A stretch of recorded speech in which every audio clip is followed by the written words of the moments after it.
Importante pong issue ito. Ito hong pending na fair hike petition sa LTFRB para po sa ating mga jeepney drivers and operators. Attorney Greg Pua ng LTFRB ay nasa linya ngayon. Attorney, good morning po. Magandang umaga po, Manong Ted, at magandang umaga po, DJ Chacha, sa lahat po na nakikinig po sa inyo. Attorney, nasa balita nga po ngayon na nire-review na ng LTFRB ito pong fair hike petition ng iba't ibang mga grupo. Ang tanong din po ngayon kung kailan po ilalabas yung desisyon. Opo, inaaral na po natin yung petisyon po ng piston na ang kagustuhan po nila ay additional 10 pesos na para sa ating pamasahe. At the same time po, yung nag-final po ng Manibela kahapon na additional 2 pesos naman po. Tinitignan po natin kung pagpapresentin po natin sila ng ebidensya kung ano po yung mga dokumento na pwede pong magamit to support yung kanilang prayers po. So, gaano po katagal bago mailabas kaya ang desisyon? Ito pong review na ginagawa nyo ngayon. Ang tinitignan po natin, alam naman po natin na ang fair increase po, tinitignan din po natin yung inflationary effect sa ating pong mga mananakay.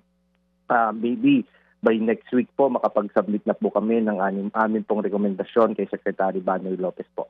In the meantime po, ang tinitignan po natin ay kung paano po tayo makakatulong sa mga ating mga transport workers, sa ating mga jeepney drivers and jeepney drivers and operators po.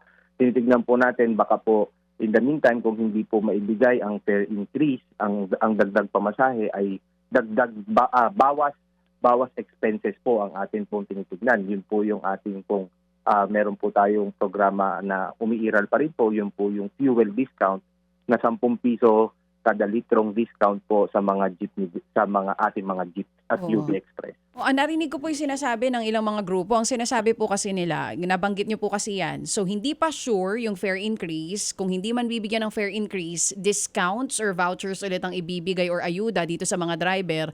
Pero ang sinasabi po, halimbawa, nitong Manibelang grupo, hindi daw po talaga yon ang kailangan nila. Ano pong tugon nyo doon? Opo. Ayun nga, tinitignan din po natin yun kasi tinitignan po natin ang dagdag na piso po doon sa kanila pong hinihiling. Kasi ang Manibela po, ang hiling po nila, doon po sa dating ibinigay na po na pamasahe, dagdag piso po. So tinitignan po natin, ang pasahero po kasi ng traditional jeep ay nasa 200 to 250 to 300 per day. So ang additional income po nito ay kung 2 piso po, nasa 500 to 600. Yung pong ating fuel discount, tinitignan po natin palawakin. Palakihin po yung diskwento na ibinibigay.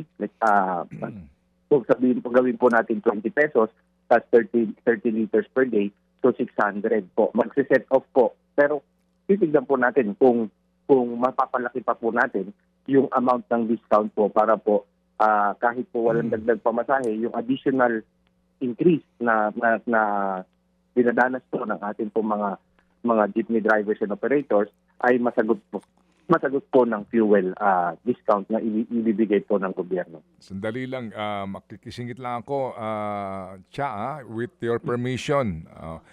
Si Attorney Greg, matanong ko lang, hindi pa sigurado kasi nung huli namin makapanayam si Attorney Vigor, sabi niya, mukha namang ibibigay na yung hinihinging fair hike petition. Diyan sa matter nga ng pag-a-approve eventually ng tanggapan ng Presidente. So gusto ko lang klaruhin tong bagay na ito. As in, hindi pa sure yung ibibigay na aumento sa minimum fare kasi nga pati daw ho yung sa mga bus operators mukhang ibibigay na rin eh. Naguguluhan lang po kami. Opo. Pinareview po kasi, I think Manong Ted, last week po yung ating interview kay Chairman Vigor, pinareview po ni Secretary Banoy po yung pong not one decision will fit all po. Sa mga jeep po, sa jeep, tinitignan po natin na magbigay ng discount. Kasi dati po, historically, kung nag-increase na po sa jeep, nag-i-increase na po sa bus at sa lahat po ng denominasyon. Tinitignan po natin ngayon kung sa jeep, kung kaya pong masagot, matugunan ng fuel discount yung additional fare. Doon sa bus naman po, kasi sa bus malaki po yung kanilang mga konsumo sa gasolina. So tinitignan po natin doon, ang atin pong inirekomenda ay baka po sa bus mag-fare increase po sa ibang denomination, mag-fare increase Tapos sa iba sa dun sa PUJ and UV, tinitingnan po natin is mapalawak po, madagdagan yung fuel, umiiral po ng fuel discount po. Okay, sige. So, sa mga bus, most likely, maibibigay yung fare hike petition. Yes, ano po? Yun po yung atin pong i-recommenda po, Okay. Manong Ted. Oo nga po, nga po. Kumbaga po, sabi nga, yes, ano ho, ang sagot doon, yun ang inyong re-recommenda. Alright, ngayon, doon sa mga jeepney ka ninyo, magkakaroon po na mas malawak na mga diskwento sa diesel. Ang problema lang dyan po, sir, hindi lahat ng gas station sa lahat ng lugar sa Pilipinas nakapagbibigay niyang diskwento na yan. Kaya po, yun po ang apilangan ng mga nasa transport organizations eh. Bakit to, hindi niya lang, ba't ho pinahihirapan pa sila? Ba't di na lang daw ibigay yung piso na hinihingi nila? Tama po, Manong Ted. Ngayon nga rin po yung pong sinabi ng mga Manibela nung nagpunta po kami sa kanilang pagsasama-sama po kahapon at saka pakikipag-usap namin. Ang nakipag-ugnayan po kami, Manong Ted, sa DOE po. Naglabas po ang DOE ng order na lahat po ng gasolinahan ay mandatoring sumali po sa programa at kung hindi po sumali ay isusokos po ng DOE na pwede po makansela yung kanilang whatever franchise or authority DOE is issuing po sa ating po mga gas station. Okay. So yun po ang remedyo po ninyo. How soon will that be? Ano po sabi ng DOE dito, attorney? Nailabas na po ng DOE yung pong kanilang order at tinitignan po nga po natin, nakikita natin dumadami naman po yung mga gasolinahan na sumasali. Halos weekly naman po yung amin pong meeting sa DOE and other government agencies. We will keep you posted po kung ilan na po yung nadagdag na mga gasolinahan. Sige po. Yung taxi po, TNVS, kumusta po sila? Yung sa taxi TNVS po, katulad yung TNVS po nung Marso, meron na rin po tayong desisyon. Yung taxi po kasi at that time, wala pa pong pinafile na petisyon. Pero after we issued the decision last March, nag-file po ang taxi group.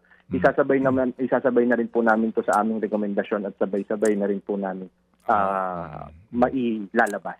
Yan ho bang inyong rekomendasyon kay Secretary Banoy, under review pa niya bago po ito maisulong sa tanggapan ni Presidente? Maaring ganun po, Manong Ted. Ang amin po, kay Secretary Banoy po namin isusumite ang aming pong rekomendasyon. Oo. Bago kaya ho mag-SONA ay maibibigay na yan, SONA of 2028, and the joke lang po. Opo. Bago mag-SONA sa Lunes. Yung pong amin pong rekomendasyon is today po namin isusumite, Manong Ted. At today, opo. Sige, so aabangan po natin ito. Alright, kung sakasakali po, muli kami tatawag sa kaukulang reaksyon ng mga nasa transport sector po at ilang pang usapin sa panig po naman ng mga commuter. Salamat po, attorney. Maraming salamat po, Manong Ted. Maraming salamat po, Gigi Chacha. Magandang umaga po. Thank you. Attorney Greg Puwa, ang isa po sa mga board members ng LTFRB.